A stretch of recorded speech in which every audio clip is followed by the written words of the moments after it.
Which of the following is a limitation of autoclave sterilization? A. Ineffective against bacterial spores. B. Cannot sterilize hollow instruments. C. Certain plastics and heat-sensitive materials cannot be autoclaved. D. Steam does not penetrate porous materials.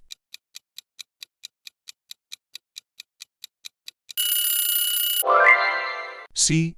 Certain plastics and heat-sensitive materials cannot be autoclaved. Certain heat-sensitive materials, like plastics, cannot be autoclaved because they can melt or degrade at high temperatures.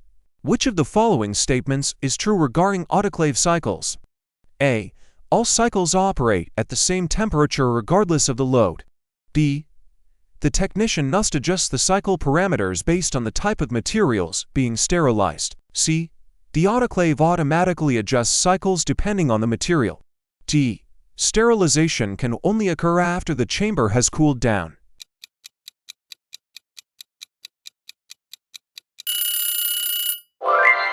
D. The technician must adjust the cycle parameters based on the type of materials being sterilized. Different materials require specific cycle parameters to ensure effective sterilization without damaging the load.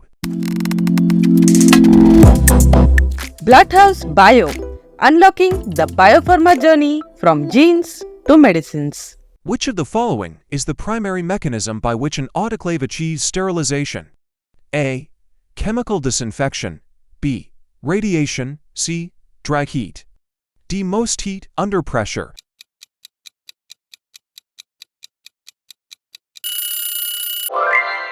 Autoclaves use steam under pressure, which is highly effective in killing microorganisms through most heat.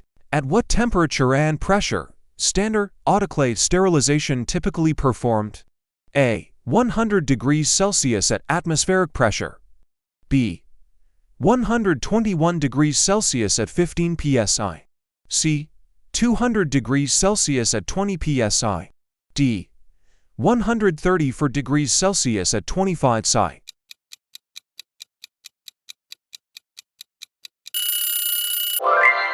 D. 121 degrees Celsius at 15 psi. The standard autoclave setting of 121 degrees Celsius and 15 ps is sufficient to kill most resistant forms, like bacterial spores. Which of the following microorganisms is the most resistant to autoclave sterilization?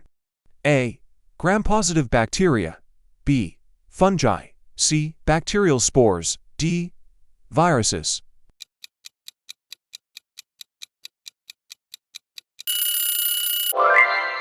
C. Bacterial spores. Bacterial spores are among the most resistant forms of microorganisms, requiring high temperatures and pressure to eliminate. Why is steam preferred over dry heat in autoclave sterilization? A. Steam generates less heat than dry heat.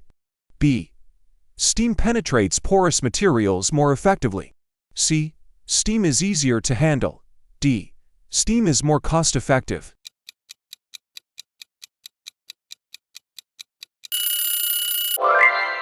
B.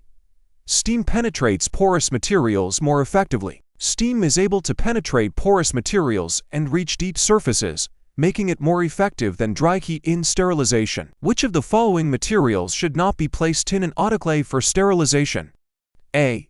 Glass containers. B. Stainless steel instruments. C. Polyethylene plastic. D. Surgical cloth.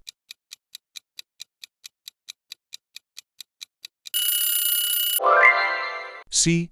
Polyethylene plastic. Polyethylene plastic can melt or deform under high temperatures and pressures, making it unsuitable for autoclaving. Which phase of autoclave operation involves the removal of air and its replacement with steam? A. Exhaust phase. B.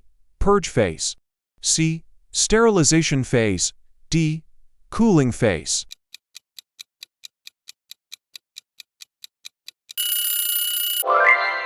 B.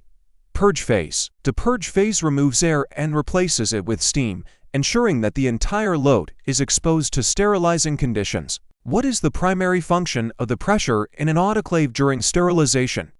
A. To create more space in the chamber. B. To lower the boiling point of water. C. To raise the temperature of the steam above 100 degrees Celsius. D. to increase the effectiveness of chemical disinfectants.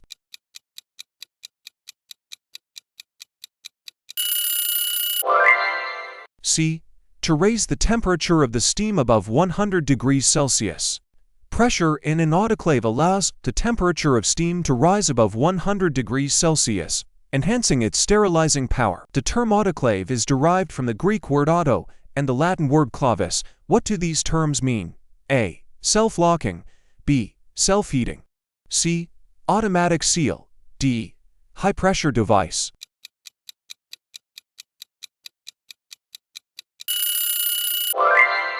A. Self-locking. Auto means self, and clavis means key or locking. This refers to the self-sealing nature of the autoclave under pressure. Thank you for watching. Like, share and subscribe.